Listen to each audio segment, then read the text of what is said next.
we don't know the official trade package yet, right? Aaron Rodgers goes on Pat McAfee and he talks about kind of what feels like, it felt like from his perspective, Green Bay turning their back on him a little bit, ready to move on. And because of that, Rodgers, who, as he said, before he went into the darkness retreat, was leaning on retiring.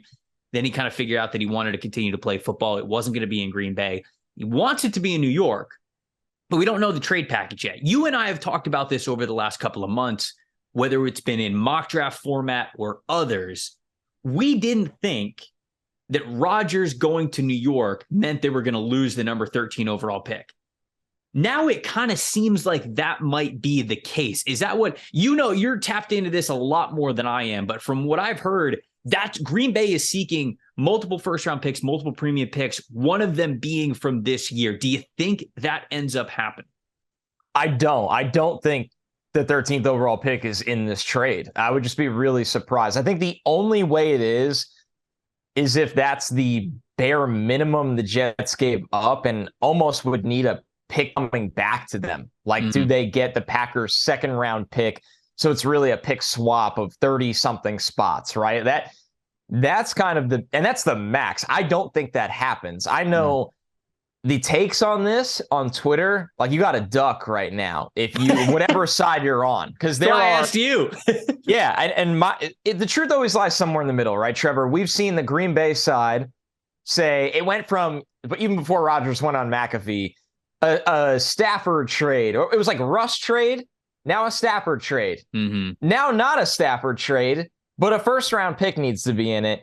I really think the truth lies somewhere in the middle. I imagine when Rodgers, it felt slighted. And let's be real. I don't think Rodgers has liked Gutekunst for a long time. This is really just the peak of it. So I'm sure, number one, Rodgers is going to the Jets with the thought of, and knowing how all in they are on him coming there. Like, maximize every asset. You've seen this, Trevor, when the Bucs got Brady, it was, let's try to win a Super Bowl. Like, let's not, hey, we got Tom Brady, this is fun. It's like, no, we got Tom Brady. Now there's a lot of work to do. The Jets are in the same mindset with Rodgers. Rodgers is in the same mindset with the Jets. Listen, everybody forgets Rodgers has leverage here. He would be a $60 million signing bonus backup if this thing completely falls through. There's no world where that works. So on the Jets side, they need him. So at the end of the day, I go back to what we said not that long ago. I think this trade is probably the Jets' second round pick this year. And that's why Green Bay can't drag their feet too much. Like, are you going to not get this trade done before the draft? And then Jordan Love is playing without that asset you got back from this year? Right. We don't know. So I think it's the second round pick this year and then gigantic conditional terms in 2024. I think the 2024 pick starts at a third and can work its way up. And I know a lot of people don't see it that way. A lot of people see it as, a 2 that becomes a 1. This year might have a little bit more assets. I've seen people say all of the Jets' day 2 picks of the next 2 years. I don't see that. I don't see it. It's not the way Joe Douglas has operated. I don't think Rodgers would be happy if that was the return. He's not happy with Green Bay's front office right now. And the Jets will hold firm, especially when $60 million is owed to him. Woody Johnson is involved in this deal. Like, fans don't care about $60 million in cash. They care about the cap, and this is cash. But owners do. It does matter in ownership structure and talks. So, a concrete first-round pick in this deal, I don't see it. So I texted PFF's salary cap guru and also just our ace during free agency, Brad Spielberger, who is awesome at this. For somebody who is like on the outside, if you will, the way that he nails a lot of these contracts numbers, I mean, Brad's fantastic. So I asked him basically what the numbers were as of this morning for what the Jets would have to take on, what would Rodgers get, what would Green Bay have to take on. This is what he said. And if I'm misquoting anything here, then don't go after Brad. This is simply me reading text. He said that Rodgers will have a $1.1 million salary and then a 58.3 option bonus that will be spread over the next 4 years. He said the 2023 cap for the Jets this year would be just $15.7 million. And then I asked him, what about the Packers? Because how much money the Packers would take on would obviously go into like what they were looking back for compensation. That's where the Matthew Stafford deal comes into play.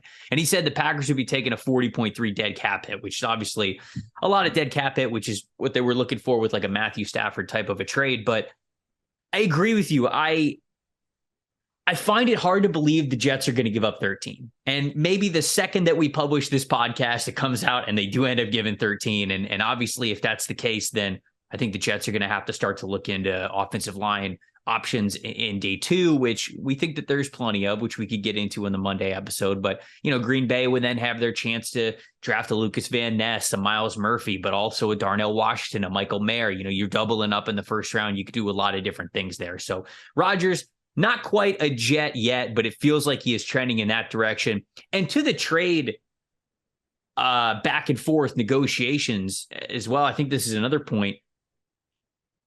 Green Bay only has so much that they can really hold against the Jets right now. Yes, they have Rodgers. Yes, the Jets are all in on Rodgers, but Rodgers basically said on McAfee, I'm not going back to Green Bay. If they can't figure out a trade, I'm going to retire. So either Green Bay gets something for Aaron Rodgers, or they will literally get nothing for him. No, they do get something. They get a shit ton of dead money. Sure, for right, a long time, right. With nothing in return. Like, listen, I understand a lot of people that are either Packers fans or just non-Jets fans, whatever, are probably looking at my lens and thinking, well, of course he's going to spin it like that. And I do think Green Bay has some kind of leverage here. No, Don't get me wrong. I spun it like that. But you didn't have to say it. That's what I said. Dude, every national report I have read or watched a hit on is like, Green Bay has all the cards. And I'm like, not really, because the longer this goes, the worse it gets for both parties. It's really just both of them strangling each other down to the bottom of the ocean, and everybody looks like a moron. So that's not a good outcome. And here's the other thing, Trevor, that like in this world we live in, my guy's going in right now. In this world we live in, where everybody, and I'm guilty of it at times too, is so spreadsheet transaction based. Like we just sit and go sell after sell after sell and spit out money and draft capital. And this, does Aaron Rodgers' relationship and legacy mean anything to Green Bay? He is arguably the greatest Packer ever. And if you think he's not, he's in the top 3. That has to mean something. Do you just burn that down to the ground on the way out? Like, I'm floored at how little that is brought up. I know for me, and I've never had this opportunity because the Jets have never had I guess the closest thing would be Revis. When the Jets traded Revis, as a fan, especially at that stage of my life, it was heartbreaking. At the time, it was like, this is the greatest New York Jet I have ever watched in my life. To this day, still my favorite NFL player of all time. And yes, they did make good because eventually they brought him back, and he did have a really good year when they brought him back. And Revis is very ingrained of the Jets now. But at the time, when he went to the Bucs, because the Jets traded him because they wouldn't pay him, it was soul crushing. Soul crushing. I couldn't imagine that with a franchise Super Bowl winning quarterback. Yeah, I mean, you said it. Something. You said it. You said it. I thought it was a little bit weird, and we'll move on from Rodgers talk because we want to get into a lot of these other transactions. But you guys knew we had to open it up with the show. I will say that at the end of the McAfee interview, when they were saying goodbye to Rodgers, I don't watch McAfee a lot, but somebody who's one of the producers must be a Packers fan because they kind of like went to him and they're like, what are your thoughts? He's diehard. Yeah. And he was talking about like, okay, like I understand where Aaron's coming from. It's obviously a super bummer as a fan. You're one of the best Packers of all time. It's been awesome to watch you, like all this kinds of stuff. And then he said at the end, he's like, I'm just bummed you're not retiring a Packer. Yeah. And I thought that would be the moment where Aaron Rodgers would go, no, well, I'm gonna retire a Green Bay Packer, but it obviously just didn't work at this point in my career. I want to play. I'm gonna play for another team. But I'm gonna retire a Packer. He didn't say that. Not at all. He didn't say that. Not at all. So don't have to look too far into it, but it is crazy exactly how this is going down. And I'm excited for Aaron Rodgers to be a part of the Jets because you and I talked about this so many times before. If you even put a mediocre quarterback on the New York Jets last year, they make the playoffs. And now they're putting a guy who won back-to-back MVPs just a couple of seasons ago. So it's exciting times in New York for sure.